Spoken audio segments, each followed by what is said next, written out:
Hello నమస్కారం sir. Kondaiah ఎప్పుడు వస్తావు?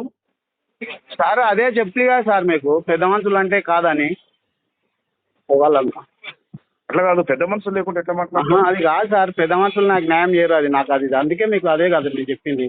అవునా బా, నువ్వు నీకు నచ్చిన పిలుచుకొచ్చుకో, హైదరాబాద్ నుంచి పిలుచుకొచ్చుకో. పెద్ద మనుషులతోనే కాదు సార్, మాకు పెద్ద మనుషులు ఎంతసేపు ఉన్నా మమ్మల్ని వాళ్ళు ఇది చేస్తారు. నేనున్నా కదా ఈడ, నేనున్నా కదా. లేదు సార్, మేము చెప్పాను కదా సార్, అవసరం వస్తే లాయర్ని తీసుకొస్తాను, మీరు ముందుకుంటానంటే తీసుకుంటాను.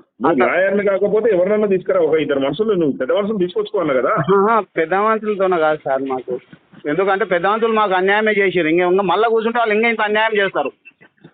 నేను చెప్తున్నా కదా, నేను అందరినీ కూర్చోబెట్టి దాన్ని సాల్వ్ చేస్తా, ప్రాబ్లం సాల్వ్ చేస్తా అని చెప్తున్నా కదా. వాళ్ళు విన్నారు సార్, మాకు తెలుసు. మొన్న నీవు ఇంటే మా మాట వినలేదని అన్ని, మొన్న కూడా వాళ్ళ మాట వినలేదని అంటారు సార్ వాళ్ళు. నీకు ఒక విషయం అర్థమవుతుంది, నేను ఒక డిఎస్పీ స్థాయిలో చెప్తున్నా. నీకు తలకాయ ఉండి మాట్లాడుతున్నావా, తలకాయ లేకుండా మాట్లాడుతున్నావా? చెప్పండి సార్.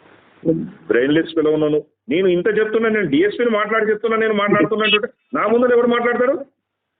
నా ముందు ఎవరు మాట్లాడతారు? నేను న్యాయం చేస్తా అని చెప్తున్నా. రెండు పార్టీలు కూర్చోబెట్టి న్యాయం చేస్తా అని చెప్తున్నా. కూర్చోబెట్టి మాట్లాడతా అని చెప్తున్నా సార్. వాడు ఒకడు భాస్కర్ రెడ్డి ఆ కొండల్లో అన్నట్టు ఉన్నారా, వాళ్ళు నన్ను సత్రోలు చేస్తారు సార్. వాళ్ళు బోల్తే మంత్రి పేరు చెప్తారు. భాస్కర్ రెడ్డి రాని, కొండలరావు రాని, ఎవరైనా నా దగ్గర నేను ఏం చెప్తే అది వినాలే. వాళ్ళు నన్ను బర్బాద్ చేస్తున్నది వాళ్ళు ఇద్దరు సార్. మా ఇద్దరి మధ్యలో వాళ్ళు మా ఇద్దరి మధ్యలో నిజంగా గొల్లోళ్ళని చూసి వాడు మొన్న పెళ్లిలో కూడా అన్నాడు, మీ గొల్లోళ్ళకి ఏం తెలుసు అని. వాళ్ళ వీడియోలు కూడా ఉన్నాయి. ఏం చేస్తాం? నేను ఒకటి చెప్పేది విను.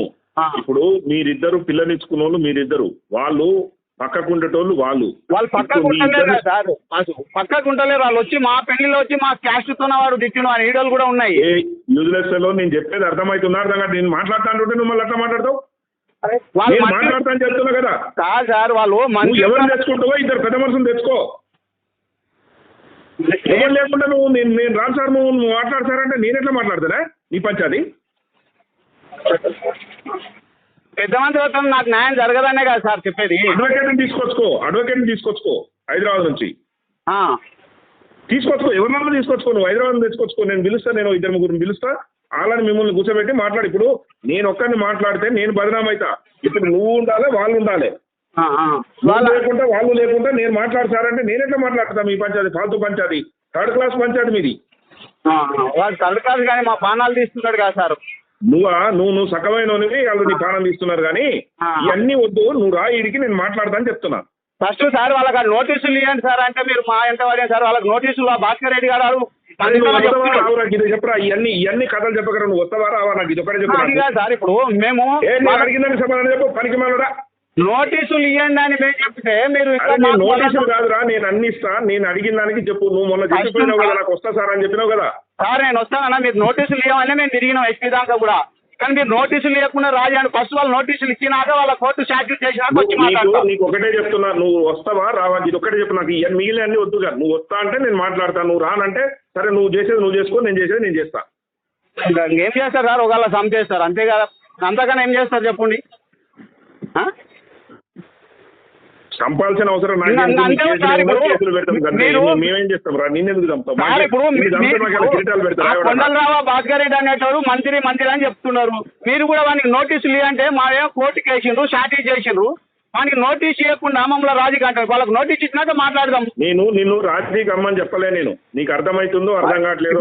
నీకు అర్థమైతే నీవు మొన్న 2 గంటలు మాట్లాడినా నీతోని, లేదా నాకైతే అర్థం కావట్లేదు. ఆ రోజు కూడా ఇదే చెప్పినా సార్, నేను పెద్దాంతులతో రాను సార్, ఏదైనా మీరు చెప్తే ఇంత అని చెప్పిన. నేనే చెప్తారా? నేనే మాట్లాడతా అని చెప్తున్నా. మాట్లాడతా సార్. ఇప్పుడు ఆ అమ్మాయి పిటిషన్ వేసుకోను కేసులో విత్డ్రా కోసానికి కోర్టులో పిటిషన్ వేసుకున్నాక మాట్లాడదాం. ఒకవేళ జడ్జి పిటిషన్ ఓకే అని అంటే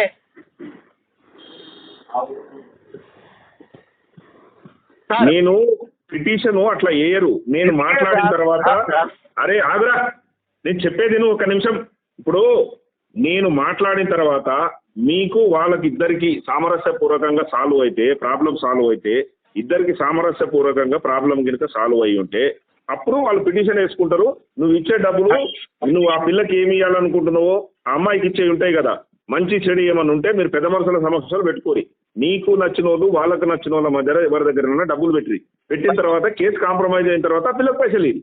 సరే సార్. అట్లా చేస్తారు పంచాయతీ. కానీ నువ్వు ఆ కాంప్రమైజ్ అయినాక కాంప్రమైజ్ అయ్యి పిటిషన్ చేస్తే నేను పైసలు ఇస్తా అంటే నువ్వు ఇవ్వకపోతే సార్ అయితే సరే సార్, మీ మాట ఓకే. ఫస్ట్ వాళ్ళకి ఆ నోటీసులు ఇచ్చేయండి సార్, నోటీసులు చేసి షార్ట్ చేయండి. మీ మాట నేను ఇంత వచ్చి ఇగో చూడు, మనిషిని ఒక ఆఫీసర్ తో మాట్లాడుతున్నావు, ఇరిటేషన్ తిప్పేకు, మనసుకి ఎక్కువ సరే irritation సార్. ఇప్పుడు మేము ఏ బాధలు ఉన్నాం మీకు తెలుసు కదా సార్. మా మీదకి వచ్చి వాళ్ళు మా మీద దాడి చేసి మా మీద కోర్టు చుట్టూ తిప్పుతున్నారు. వాళ్ళకి నోటీసులు అరే, నీ ఇవ్వడానికి ఇష్టం మీరు ఇంత రా, ఇదవుతున్నారు. నీకు రావాలని ఉంటే రావద్దు అనుకుంటే రావాకు, నువ్వు వచ్చిన రోజే మాట్లాడతా అంటే మంచిగా. ఇప్పుడు నోటీసులు ఇవ్వరా సార్? అరే నేను ఇస్తా, అన్ని ఇస్తారా? ఇచ్చినాక కాంప్రమైజ్ కొరకే మాట్లాడుతున్నాము, నోటీసుల గురించి ఎందుకు మాట్లాడుతున్నాను? సార్, నేను కేసే కాంప్రమైజ్ గురించి మాట్లాడతా రమ్మని చెప్తున్నా, మళ్ళీ నోటీసుల గురించి ఎందుకు మాట్లాడుతున్నావు అంటున్నా నేను. ఇప్పుడు వాళ్ళు ఊళ్ళో ఏం మాట్లాడుతున్నారో మాకు తెలుసు సార్. మీరు నోటీసులు ఇచ్చినాక మీరు పిలిస్తే నేను రాకపోతే అడుగుండి. వాళ్ళ నోటీసులు ఎంత చేపిస్తాం రా? నోటీసులు నేను ఎగుసబెట్టి 2 నిమిషాలలో నేను నోటీసులు సంతకం పెట్టి ఇస్తాం. నోటీసులు పెద్ద సమస్యనా అదేమన్నా? నోటీసులు ఇచ్చి వాళ్ళకి క్యాష్ చేయండి సార్, అప్పుడు నేను మీ మాట ఇంత కంపల్సరీ. ఇంకా నువ్వు వచ్చి నేను ఛార్జ్ షీట్ వేసి వాళ్ళ కోర్టు చుట్టూ తిరిగినాక నువ్వు వచ్చేది ఇప్పుడు వాళ్ళు ఊళ్ళో చెప్పుకుంటాం, మాకు పోలీసు వాళ్ళు ఏం చేయలేరు, మాకు మంచిగా ఉండాలని చాలా మంది సాక్షులు ఉన్నారు. మేము పోలీసు వాళ్ళకి చెప్పే వచ్చి వాళ్ళ ఇంటి మీదకి వచ్చినా అని. మరి ఇప్పుడు అది నిజం రుజువు నేను ఈ అడ్డమైన మాటలన్నీ నువ్వు మాట్లాడితే నేను మళ్ళీ మాట్లాడితే బాగుండదు. ఇక నువ్వు మాట్లాడుతున్నావు, నువ్వంటే బేకారం ఉండవడుకు, నువ్వేం మాట్లాడినట్టు నేను ఒక స్థాయిలోనే నేను మాట్లాడకూడదు. నేను చెప్పేది నీకు అర్థమవుతుందా, అర్థం కావట్లేదా? నేను క్లియర్ గా చెప్తున్నాను, నువ్వు రా పెద్ద మనుషులు తీసుకొని రా, లేకపోతే అడ్వకేట్ తీసుకొని రా, ఆ పిల్లని కూర్చోబెడతా. నువ్వు నీ కోడలికి ఏమి ఇవ్వదలుచుకున్నావు ఇచ్చిన తర్వాత నీకు ఒకవేళ కాదంటే పెద్ద మనుషుల సమక్షంలో పెట్టు, మీరు అన్ని కాంప్రమైజ్ అయినాక నేను పైసలు ఇప్పిస్తా అని చెప్తున్నా. నేను ఇంత క్లియర్ గా చెప్పినాక మళ్ళీ నువ్వు నోటీసులు ఇచ్చి ఛార్జ్ షీట్ వేస్తారని మాట్లాడతావు. నోటీసులు నీకు ఇస్తాం, వాళ్ళకి ఇస్తాం, అందరూ ఛార్జ్ షీట్ వేస్తాం, కేసులు ఉన్నాయి వేస్తాం ఛార్జ్ షీట్. మాకు అయింది సార్, మాకు అయింది, వాళ్ళకి నోటీస్ ఛార్జ్ షీట్ వేసినాక మాట్లాడతారు సార్. సరే మంచిది, ఇంకా నువ్వు రావులే ఇక.